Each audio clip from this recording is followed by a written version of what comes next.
the Icon Gib here. I'm part of the cool old Magic Draft Night Z Battle GT. Gather all 7 Dragon Balls and get your wish for the W. So I actually am about to show you guys this cool deck profile.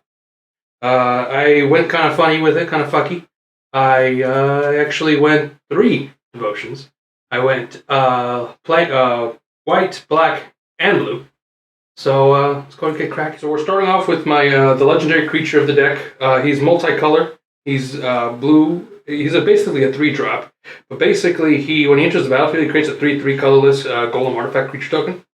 And then at the beginning of my end step, if there are 3 more artifacts in the battlefield under my control, I create 3/3 colorless golem creature token. So he's kind of cool. He's a 3-drop. He's a 1/1, but he's a cool elf. So I like him a lot. Right. So apart from him, I also picked up the Voidwing Hybrid, which is flying and has a toxic 1. But when I proliferate with this card, I get to return this same card from my graveyard to my hand. So he's another cool. He's a 2-drop. He's awesome. Then I have like the beat stick of the deck, kind of. I have Cephalopod Sentry. He's a cool squid. He has flying. And then when the power of this creature is equal to the amount of artifacts I control. So he's cool. He's also a 5 booty, so he's pretty defensive, pretty bulky. So that's it for the multicolored monsters. We're gonna get down to like the actual devotions of it. So starting off the black of the deck, or the black devotion, I did pick up from our draft the draw skull bombs. I picked up 2 of them. So I like this card because you can definitely sacrifice it and with one mana to draw a card, which is super nice. Or once you start going, you can kind of fuck with people. And it's a 3-drop with one of them being a black devotion where you can sacrifice it, target creature card from my graveyard and add it back to my hand, draw a card, but I can only activate it as sorcery. So I got 2 of those. Those are pretty cool. I did pick up 2 Fleshless Gladiators, which he has the Corrupted ability, which I return from my graveyard to my battlefield tap and I lose a life. But I can only activate if an opponent has 3 more poison counters on him. So this guy's just not going to die. So that's what the deck strategy is getting these toxic counters up and getting these poison counters up. It's kind of a mix of both of those. So I feel like Fleshless Gladiator would always be basically recurring on the field, which is really nice. Right. We also have Infectious Inquiry, which is a sorcery where I draw 2 cards and I lose 2 life, and each opponent gets a poison counter. That's really cool. I like to draw. Drawing is nice in this deck. We also have Feed the Infection. I only picked up 1 of them because I've only seen 1 of them, where I draw 3 cards and lose 3 life, and it has the Corrupted effect where each opponent who has 3 or more poison counters loses 3 life also while I draw 3 cards, which is really, really nice. We also have the Gulping Scrap Trap.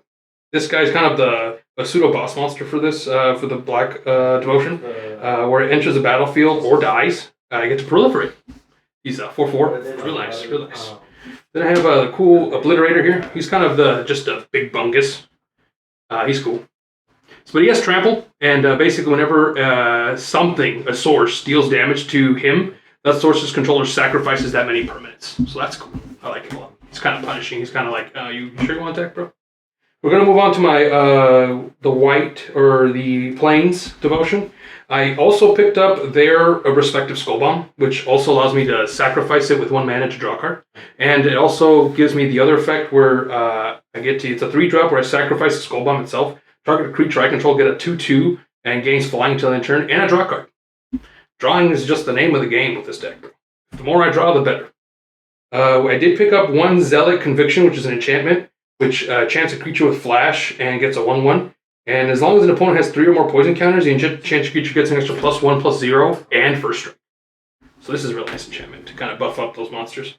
I did pick up a Sinew Dancer, which for 4 mana, it's a 1-drop, but for 4 mana, I get to tap a target creature. And if Corrupted, which is a 1 extra plains mana, I get to tap a target creature, an additional target creature, and activate only if an opponent has 3 or more poison counters. So he's kind of cool. He's kind of dirty. Once I really get going, these get pretty dirty. I also picked up a 1-drop from this devotion called the Crawling Corpse. So he's kind of cool. You kind of want him to die because then you can drop toxic counters on people, which is really nice. I also have the Planar Disruption, which is kind of a stall card, which allows me to basically enchant a creature or artifact and basically you can't activate some effects, can't attack, can't do anything. So until that card leaves the field. I have Flensing Raptor, pretty cool. He's 2/2. He also has the Toxic. Then I have an instant called Charger Mites. When Charger Mites deals damage equal to the number of creatures I control to target creature or planeswalker, and I create 1/1 colorless Phyrexian Mites, which gain Toxic. So that's it for the white devotion there. We move on to the blue. The blues, kind of my thought process with the blues was kind of to be more of a support kind of engine. Not really too much as the black and white. This was more like support based kind of, you could say. So we only played one Surgical Skull Bomb, which is the same as the other Skull Bombs, where I use 1 mana and I sacrifice it to draw a card. And I get to sacrifice it to return a creature from my owner's hand. Return target creature to its owner's hand and I draw a card. So this is real nice. It's kind of a nice little stall burn. Not burn really. It's more of a stun. I have 1 Aspirant Ascent, which is an instant. Until the end of the turn, target creature gets +1/+1/+3 and gains flying and toxic 1. So it's a 1-drop for blue, so I'm just sitting around. I got another instant here called Bringing the Ending, which counter target spell unless its controller plays 2 mana. So basically, if it's your turn or whenever, you can definitely counter your opponent's stuff. And if they have nothing ready, they're countered. You also have the Corrupted effect, which counters the spell instead if its controller has 3 or more poison attackers. So I don't even have to worry about them paying. We also got 2 Malcator's Watcher, which is 1/1 Phyrexian Droid. It's an artifact creature. He has Flying Vigilance, and when these die, I draw a card. Super nice. Super nice. We also have a Prologue to Phyris, where basically each opponent gets a poison counter and I draw a card, which is super nice. I love drawing cards. And giving poison counters to my opponents. And then finally, to round off the blues, we got Experimental Augury, which look at the top 3 cards of your opponent's library, put 1 of them into your hand, the rest at the bottom of the deck, and then I proliferate. So that's real nice. So if I have poison counters, toxic counters, I get to do more, which is nice. Then I move on to the devotionless artifacts and sorceries and whatnot. I only have 3. I put Phyrexian Atlas, which basically allows me to add a mana of any color. And there's a Corrupted effect. When it becomes tapped, each creature who has 3 or more poison counters loses 1 life, which is really nice. I also got Dune Mover, which basically, when it enters the battlefield, I search my library for a basic land to my hand. No, shuffle it, put it on the card on top, which is real nice. Then we got Tablet Completion, which actually is an overtime type of thing, artifact, where it does deal with oil counters, but I love the draw effect, where I get to draw 1. And activate if only has 5 or more counters on it. It gets counters over time, and it can be used as a colorless mana. Can't get enough of those. So moving on here, I do have some devotion-like lands, some special lands. I do have the Miskasynth Gardens, which basically it can become a copy of a non-target, non-artifact, or actually it is an artifact, non-token artifact. I apologize. Then we also have the Surgical Bay and the Dross Pits, which is nice for the black and the blue.